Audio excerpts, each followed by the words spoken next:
তিনি পাতক ভ্রমণে বেরোলেই নাকি শিরোনাম তৈরি হয়। রাজ্য রাজনীতিতে প্রবাদে পরিণত হয়েছে দিলীপ বচন। বস্তুত দিলীপ ঘোষ লোকসভা নির্বাচনে হারের পর থেকেই লাগাতার বিস্ফোরণ ঘটাচ্ছিলেন। পাতক ভ্রমণে বেরিয়ে রোজই দলের বিরুদ্ধে বিদ্রোহের সুর তুলে শিরোনামও করেছিলেন ভালোই। সেই দিলীপ ঘোষ নাকি আর মর্নিং ওয়াকে গিয়ে সংবাদ মাধ্যমকে কিছু বলবেন না, তেমনটাই সিদ্ধান্ত নিয়েছেন তিনি। শুক্রবার পাতক ভ্রমণে গিয়েই দিলীপ ঘোষ বলেন, কার্যত বলে দিয়েছেন যে সংবাদ মাধ্যমে আমি আর কিছু বলবো না, যা বলার জনতাকে বলবো। ভোটে হারের পর বিদ্রোহী হয়ে ওঠা দিলীপ অকস্মাৎ মুখে কুলু পাঠলেন কেন? প্রশ্ন ওঠা শুরু হয়েছে ইতিমধ্যেই, সেই সঙ্গে শুরু হয়েছে জল্পনাও। তাহলে কি কেন্দ্রীয় নেতৃত্বের কোনো বার্তা পেয়েছেন দিলীপ?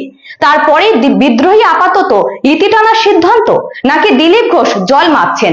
তৃতীয়বারের মোদী মন্ত্রিসভায় ঠাঁই পেয়েছেন রাজ্য বিজেপির সভাপতি সুকান্ত মজুমদার। এক ব্যক্তি এক পদ, বিজেপির ঘোষিত নীতি।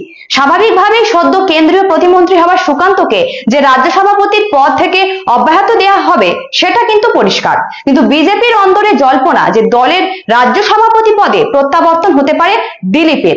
সুকান্ত মজুমদার এবং শুভেন্দু অধিকারী এতদিন বকলমে বঙ্গ বিজেপিকে পরিচালনা করছিলেন, কিন্তু তাতে দলের উন্নতি বিশেষ কিছু হয়নি। উল্টে লোকসভায় এক প্রকার ভরাডুবি হয়েছে বলতে হবে না সে কথা। এবারে লোকসভায় প্রার্থী নির্বাচনে সবচেয়ে বেশি গুরুত্ব পেয়েছেন শুভেন্দু অধিকারী, কিন্তু বিরোধী দলনেতাকে গুরুত্ব দিতে গিয়ে ব্যর্থ হয়েছে দল। এবার দিলীপ সুকান্তদের পাল্টা লবির দিলীপকে ফের রাজ্য সভাপতি পদে ফেরানো হতে পারে বলে জল্পনা। প্রশ্নাতীত ভাবেই দিলীপ ঘোষ রাজ্য বিজেপির সফলতম সভাপতি, তার সঙ্গে যোগ রয়েছে সংঘেরও। ফলে সুকান্ত সরলে তার জায়গায় দিলীপকে সভাপতি করা হলে অবাক হওয়ার কিছু থাকবে না। দিন দুই আগে কেন্দ্রীয় মন্ত্রী হিসাবে দায়িত্ব নেওয়ার আগে যেভাবে সুকান্ত দিলীপের আশীর্বাদ নিতে গিয়েছিলেন সেটাও কিন্তু বেশ তাৎপর্যপূর্ণ। এরই মধ্যে দিলীপের মুখে কুলুপাটা জল্পনা আরো বাড়াচ্ছে।